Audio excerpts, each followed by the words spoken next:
कई लोग इस थिंकिंग को ओवर थिंकिंग बोलते हैं। जब मैं सोचता हूँ, मैं वाकई में बहुत ज़्यादा केसेस दिमाग में रख लेता हूँ। किसी व्यक्ति ने किस तरीके से मुझे बोला, उसके लिए भी मेरे पास बहुत सारे केसेस हो जाते हैं। मैं अंदर से बहुत ज़्यादा उन सब के बारे में सोचने लगता हूँ। हर एक पहलू पर सोचने लगता हूँ। तो आप स्टेटस भी डालते हो तो मेरे पास 10 कहानियां होती हैं, जो कि उस स्टेटस के द्वारा बन जाती हैं। ऐसी बहुत सारी बातें हैं जो शायद कई हद तक मुझे इस बारे मेरी काबिलियत भी उसी पर डिपेंड करती है कि वो मुझे इस काबिल बनाती हैं कि मैं लोगों को परख पाता हूँ। और जहाँ तक अभी तक की बात है, अभी तक मैंने सही परखा है। उसी का नतीजा रहता है। अगला जो हमारा राजमार्ग है वो राज्य राजमार्ग कहलाते हैं। और राज्य राजमार्ग क्या होते हैं, ये डेफिनेशन जो है वो आपको पता होना चाहिए। स्टेट हाईवे जो है, ज़्यादातर हमारे जो राष्ट्रीय राजमार्ग देश के दूरस्थ भागों को जोड़ते हैं। प्राथमिक सड़क तंत्र है जिसका निर्माण रख रखाव सीपीडब्ल्यूडी करती है। तो अभी तो केवल अपन ओवरव्यू देख रहे हैं। राज्य राजमार्ग क्या होते हैं, राज्यों की राजधानियों को अन्य जिला मुख्यालय से जोड़ने वाली सड़कें जो है वो राजमार्ग कहलाती है, और इसका निर्माण पीडब्ल्यूडी करता है। तो इसमें इस मैप में राज्य के राजमार्ग नहीं लिखे हुए हैं। लेकिन आप बताओगे तो मेरे पास एक डायरी रखी हुई है, आप देखिएगा। उसमें जो है वो पीडब्ल्यूडी द्वारा बने हुए जो वो है सड़क। आप अगर कभी खाली टाइम में हो तो मुझे मांगना। मैं से ये गवर्नमेंट डिपार्टमेंट की डायरी होती है। इसमें मुख्यमंत्री से लेकर राज्यपाल तक के सभी के कांटेक्ट नंबर रहते हैं। और केवल मुख्यमंत्री राज्यपाल नहीं, उनके ऑफिसर्स तक के नंबर रहते हैं। मुख्यमंत्री के सेक्रेटरी का नंबर भी गवर्नमेंट की इस डायरी में रहता है। गवर्नमेंट कर्मचारी को मिलता है। आप में से बहुत सारे बच्चों के पेरेंट्स गवर्नमेंट एम्प्लॉय होंगे तो उनके पास होगी ये डायरी। तो इसमें जो है वो जो राज्य के जो नॉर्मल राज्य की सड़कें होती हैं उसको लेकर भी उसके मैप भी दिए रहते हैं। तो वो मैं दिखा दूंगा, अगर आप स्कूल में बोलोगे मुझे तो मुझे याद दिलाना, मैं बता दूंगा। तो ये राज्य के राजमार्ग होते हैं। उसके बाद जिला मार्ग होते हैं। ये सड़कें जिले के विभिन्न प्रशासक केंद्रों को जिला मुख्यालय से जोड़ती है। तो मतलब जिले के अंदर अंदर जो सड़कें, उन्हें हम जिला मार्ग बोलते हैं। अन्य सड़कें इस वर्ग के अंतर्गत वो सड़कें आती हैं जैसे कि प्रधानमंत्री ग्रामीण सड़क योजना। बड़ी फेमस योजना है। और मकसद था ग्रामीण क्षेत्रों को पक्की सड़कें प्रोवाइड करना। तो आप बहुत सारे गांव में अगर जाओगे तो गांव जहाँ से मेन हाईवे से जैसे ही कटता है ना, वहाँ एक बोर्ड लगा हुआ मिलेगा।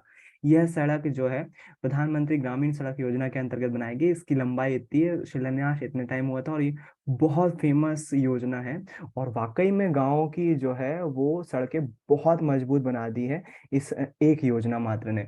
और क्यों ज्यादा है तो रीजन है, प्रधानमंत्री हमारे पूर्व प्रधानमंत्री अटल बिहारी वाजपेयी के टाइम ये शुरू हुई थी। उन्होंने ही शुरू की थी। तो वो अन्य सड़कों के अंतर्गत आ रहा है। और लास्ट प्रकार की सड़कें सीमांत सड़कें। सीमांत सड़कें वो सड़कें होती हैं जो कि हमारे देश की बाउंड्री पर होती हैं, है ना। जैसे बॉर्डर पर होती हैं, भारत और पाकिस्तान के बीच जो है सीमांत सड़कें यहाँ कहीं होंगी। भारत और चीन के बीच सड़कें यहाँ कहीं होंगी। तो यहाँ का निर्माण करना एक अलग रिस्पॉन्सिबिलिटी रहती है, क्योंकि युद्ध के क्षेत्र में यही सड़क नेटवर्क काम आने वाला होता है। जब युद्ध की कंडीशन होगी तो वहां पर इसका एक क्वेश्चन बनता है कि सीमांत सड़कों का निर्माण कौन करता है। तो भारत सरकार के प्राधिकरण के अधीन सीमा सड़क संगठन, ये एक संगठन है, ऑब्जेक्टिव बनता है। बहुत फेमस ऑब्जेक्टिव है। सीमा सड़क संगठन जो है वो हमारी सीमांत सड़कों का निर्माण करता है। और ये सड़कें बहुत ज्यादा सामरिक रूप से इंपॉर्टेंट होती हैं, क्योंकि युद्ध के क्षेत्र में यही काम आती हैं, है ना। सीमांत सड़कें कौन बनाता है, सीमा सड़क संगठन है जो बनाता है। सीमा सड़क संगठन, सीमा SSS नहीं, सीमा सड़क संगठन, बॉर्डर, मुझे नहीं मालूम इंग्लिश में क्या बोलते हैं, लेकिन बहुत फेमस नाम है सीमा सड़क संगठन, जो सीमांत सड़कों का निर्माण करता है। पहाड़ी रास्तों की बहुत दुर्गम सड़कें होती हैं, बड़ी मेहनत से बनाते हैं यार ये। उसके बाद जो है रेल परिवहन आता है। भारत में रेल परिवहन वस्तुओं और यात्रियों के परिवहन का प्रमुख साधन है। तो इस लाइन के चक्कर में ऑब्जेक्टिव जो है वो नाटक करता है। भारत का प्रमुख साधन कौन सा है परिवहन का, तो वो इसके कारण भारत में रेल परिवहन वस्तुओं तथा यात्रियों के परिवहन का प्रमुख साधन है। ये लाइन इसमें लिखी हुई है, इसलिए अपन आंसर जो है वो रेल लिखते हैं उसमें। हालांकि सड़क परिवहन भी भारत का सबसे ज्यादा यूज किया जाने वाला परिवहन माध्यम है। रेल परिवहन अनेक कार्यों के लिए सहायक है, जैसे व्यापार, भ्रमण, तीर्थ यात्रा, जाहिर सी बात है। और 150 वर्षों से भी अधिक समय भारतीय रेल एक महत्वपूर्ण समन्वयक के रूप में भी जानी जाती है। बड़ा ही अच्छा लगता है जब अभी नई प्रकार की ट्रेन आप सुनते हो कि वंदे भारत एक्सप्रेस जो है वो चलाई जाने लगी है। भारतीय रेल में बहुत सुधार हो रहा है, लगातार सुधार हो रहा है। और एक इंटरेस्टिंग फैक्ट ये है कि जितने भी हम रेलवे की कमाई होती है ना, थोड़ा सा अलग नजरिए से सोचने की कोशिश करोगे, भारत की जितनी भी रेलवे की कमाई होती है वो ज्यादातर मालगाड़ियों से होती है। और उन्हीं मालगाड़ियों में ड्राइवरों वगैरह, लोको पायलट वगैरह के लिए व्यवस्था नहीं होती है। यात्रियों के खर्चे से जित अपन टिकट का पैसा देते हैं ना, रेलवे का उससे कोई फायदा होता ही नहीं, वो बहुत कम है, बहुत कम है उसका टोटल अर्निंग का बहुत कम है। सबसे ज्यादा उसको जो है सामान को इधर उधर ले जाने से कमाई होती है। तो भारतीय रेल को 16 रेल प्रखंडों में बांटा गया है, ये जोन है, 16 जोन। इसके रिलेटेड एक बहुत मेरी लाइफ से जुड़ी एक कहानी है। अभी, चलो बाद में बताऊंगा कभी। तो 16 जोन में बांटा हुआ है रेल को, और वो अलग अलग जोन है। जैसे उदाहरण के लिए अपना भोपाल के जोन में आता है, अपना भोपाल आता है WCR, west central railway, WCR। ऐसे ही बहुत सारे 16 जोन है टोटल। वेस्ट रेलवे WR बोलते हैं, सेंट्रल रेलवे CR बोलते हैं, नॉर्थ रेलवे NR बोलते हैं। तो आप ये गाड़ियों पे लिखे हुए देखेंगे, NR, WCR, SR, south railway, south east railway, ये सब जो है वो आपको ट्रेन पे लिखा हुआ मिलेगा। और आप जब ट्रेन प्लेटफॉर्म पे आओगे तो आपको एक अनाउंसमेंट भी सुनाई देगा, पश्चिम मध्य रेलवे भोपाल आप सभी यात्रियों का हार्दिक स्वागत करता है। तो पश्चिम मध्य रेलवे WCR, वो जोन का नाम बोल रहे हैं, है ना। जोन में बांटने से होता क्या है, रेलवे मैनेजमेंट को बहुत आसानी होती है। अपने लिए तो अपन जब जा रहे होते हैं वो एक ट्रेन होती है, लेकिन रेलवे अधिकारियों के लिए एक ही टाइम पर बहुत सारी ट्रेन जो है उन्हीं पटरियों पर चल रही होती हैं, उनको बहुत ज्यादा मैनेजमेंट रखना पड़ता है। इसलिए जो है वो जोन में बांटना बहुत जरूरी था।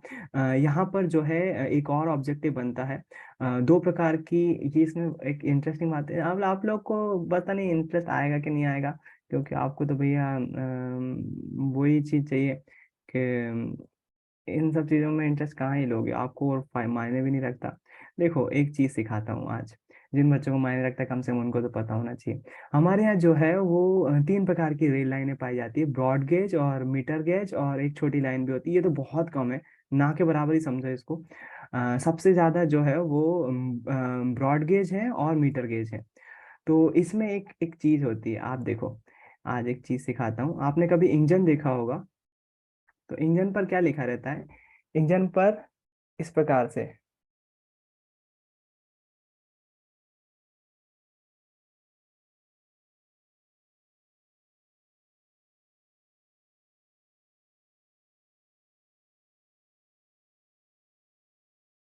इन गाड़ियों पे जो नाम लिखे रहते हैं ना, उन नाम पे जो सिंबल होते हैं उनके, जैसे अभी मैंने WCR बताया आपको, उनका कोई ना कोई मकसद होता है, मतलब होता है।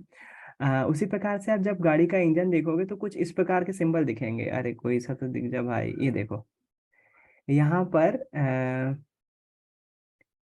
अगर आप ये इंजन को देखोगे तो यहाँ लिखा हुआ है WDG। अरे यार क्लियर नहीं दिख रहा, इस वाले को देखो, WDP दिख रहा है, WDP4, है ना। एक और इंजन देखो, इस सिंबल के कोई ना कोई मतलब होते हैं, ये ऐसे नहीं लिखे रहते। ये देखो, ये WAG लिखा हुआ है, WAG, वैग।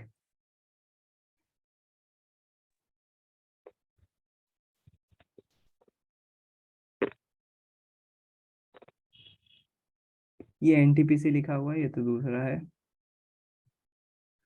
इसका मतलब क्या है, देखो एक पुराना टाइप का ये मिला, तो इसमें WDM मिला हुआ है, WDM, है ना। इसका एक्चुअली ये सबसे ज्यादा कॉमन है, अपने बहुत ज्यादा इसमें के इंजन दिखाई देते हैं। तो ये इसमें अभी यहाँ पर दूसरे साइड एंगल से देखना पड़ेगा, ये वाले इंजन बहुत कॉमन है अपने यहाँ, WAP, WAP। तो यहाँ पर जो है इसका मतलब होता है, इसका मतलब W का मतलब होता है वाइड गैज। हमारे यहाँ पटरियां जो है वो 3 प्रकार की पाई जाती हैं, जैसा अभी मैंने बताया आपको। एक वाइड गैज होती है, जो हमारी नॉर्मल ट्रेन जिस पे चलती है ना, वो वाइड गेज होती हैं। और एक होती है नैरो गेज। तो नैरो गेज जो है वो पटरियां बहुत थोड़ी सी छोटी हो जाती हैं। अपने यहाँ इंदौर में एक नैरो गेज पटरी है, तो वो यहाँ पर देखो, कालाकुंड नाम की जगह है इंदौर में। इसमें जो है वो ट्रेन चलती है Kalakund doctor Ambedkar Nagar railway station से जो है वो, वहां से एक ट्रेन चलती है, नैरो गेज ट्रेन है। और ग्वालियर में भी चलती है ऐसी ट्रेनें। तो बड़ी ही हेरिटेज ट्रेन बोलते हैं, और छोटी ट्रैक होती है। तो आप इसका वीडियो देखोगे ना, तो आपको पता चल जाएगा कि ब्रॉड गेज क्या होती है और नैरो गेज क्या होती है। बड़ा ही सुंदर एरिया है, कभी मौका मिले तो जाइएगा। इंदौर के पास कालाकुंड नाम की जगह है। ये देखो, ये ये पटरी जो है वो नॉर्मल ब्रॉड गेज से थोड़ी सी पतली होती है, छोटी होती है, मतलब लेंथ में थोड़ी सी कम होती है। मैं आपको थोड़ा सा आगे करके बता रहा हूँ एक वीडियो में, जहाँ पर इन्होंने बताया हुआ है कि कैसे वो पटरी जो है बड़ी और छोटी में फर्क होता है। बड़ा ही छोटा सा डिफरेंस है, लेकिन पता होना चाहिए। ये प्लेटफॉर्म से निकल रही है ट्रेन, और थोड़ी सी आगे आपको पता चलेगा, इन्होंने पीछे से वीडियो बनाया है, नैरो गेज और ब्रॉड गेज क्या होती है। बहुत आसानी से पता चल जाता है। ये देखो, ये बगल में आपको दिख रही है जो, ये ब्रॉड गेज है यहाँ पर, और ये नैरो गेज है। तो पतली जो लेंथ होती है ना पटरी, दो पटरियों के बीच की डिस्टेंस, वो नैरो गेज में कम हो जाती है। तो ये छोटी ट्रेन होती है छोटी दूरी के लिए, इसलिए यहाँ पर ये जिक्र आया है। और जो यहाँ पर आप इंजन पे लिखा हुआ देखते हो ना, WD-G, तो ये जो है इसका मतलब जैसे लिखा हुआ WAP मतलब था वाइल्ड गैज। और ए यहाँ तक ये दिखाता है कि AC से चलने वाला है, मतलब AC पावर से चलने वाला। और P मतलब होता है पैसेंजर ट्रेन का इंजन है ये। तो वाइल्ड गेज काय से चल रहा है वो, और मतलब AC पावर, मतलब जो AC होता है ना, AC करंट, AC से चल रहा है, और P मतलब पैसेंजर हो जाता है। उसी प्रकार से अभी आपने देखा था WDP। तो WDP जो है वो वाइल्ड गैस है, और डीजल से चलने वाला इंजन है, और पैसेंजर ट्रेन का है। देखो आप पीछे आपको दिख भी रहे होंगे पैसेंजर कोच लगे हुए हैं। तो इसका मतलब होता है वाइल्ड गैज है। अगर नैरो गैज होता तो एन एन लिखा रहता है इस पे, है ना। और जो है वो अच्छा, जो मालगाड़ी को ले जाता है उसमें WAG लिखा रहता है। देखो WAG नया नया चल रहा है।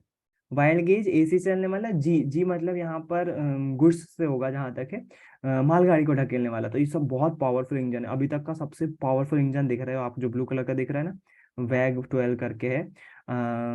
अभी तक का सबसे, भारत में बनाया हुआ अभी तक का सबसे पावरफुल इंजन है भारत का। विदेशों में और भी अच्छे हैं इससे पावरफुल पावरफुल, लेकिन ये सबसे पावरफुल WAG-12 बोलते हैं। वाइल्ड गेज AC से चलने वाला, बिजली से चलने वाला है, और जी मतलब हो जाता है गुड्स, मालगाड़ी के लिए बना हुआ है।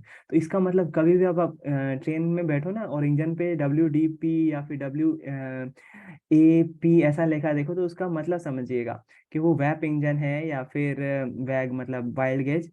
ये WDP मतलब वाइल्ड गेज है, डीजल से चलने वाला पैसेंजर इंजन है, तो ये पैसेंजर ट्रेन ले जा रहा होगा। तो ये चीज है, जनरल नॉलेज की बात थी, लेकिन पता होना चाहिए, जब भी ट्रेन देखोगे आपको इसके बारे में याद आना चाहिए। उसके बाद जो है वो पाइपलाइन के बारे में बात की गई है कि पाइपलाइन कौन सी है। यहाँ पर रेल मार्ग बने हुए हैं। तो दिल्ली मेन है, रेल के बारे में बड़ी कहानियां जो है वो फेमस है। कोशिश करेंगे। रेलवे लाइन कश्मीर घाटी में बनिहाल से बारामूली तक पहुंचाई जा चुकी है। इन दोनों शहरों को भारत के मानचित्र पर चिन्हित करें। तो यहाँ पर है वो, बोल रहे हैं खुद ही से चिन्हित करें। बनिहाल से बारामूला, बारामूला कहाँ पर है यहाँ पर, और बनिहाल कहाँ पर है, तो उसको चिन्हित करने को बोला है। बढ़िया है, अगर आप कर सको तो करो इसको। कल कंटिन्यू करेंगे रेल मार्ग के बाद अपन। क्या होते हैं समुद्री जल परिवहन क्या है, वायु परिवहन क्या है, कौन कौन सी प्राइवेट कंपनियां हैं जो जुड़ी हुई हैं भारत के वायु परिवहन से। संचार सेवाएं क्या होती हैं, अभी तो चैप्टर बहुत बाकी है, शुरुआती है। दो दो नंबर के दो क्वेश्चन आने हैं, जैसा कि मैंने स्टार्टिंग में कहा। और कंटिन्यू करेंगे कल, अगर सब चीज़ें सही रही तो।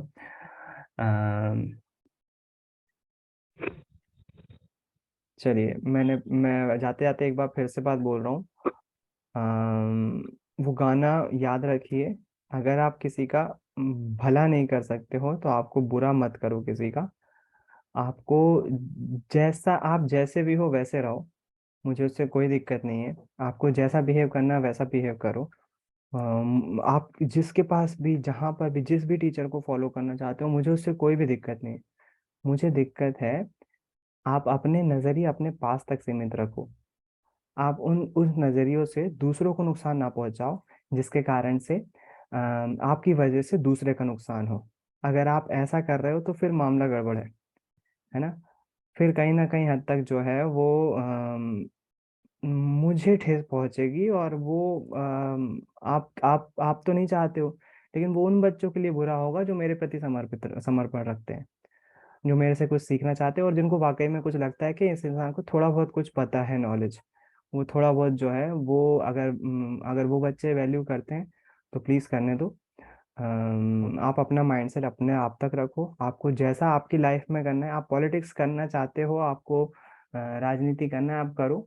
मैं बिल्कुल नहीं रोक रहा हूँ आपको करने से, लेकिन आप उस राजनीति को मेरे रास्ते में मत लाओ, उन बच्चों के रास्ते में मत लाओ जो मुझ पर बिलीव करते हैं, जो मुझको समझते हैं, जो जानते हैं कि ये व्यक्ति कम से कम बुरा तो नहीं चाहेगा हमारा, है ना?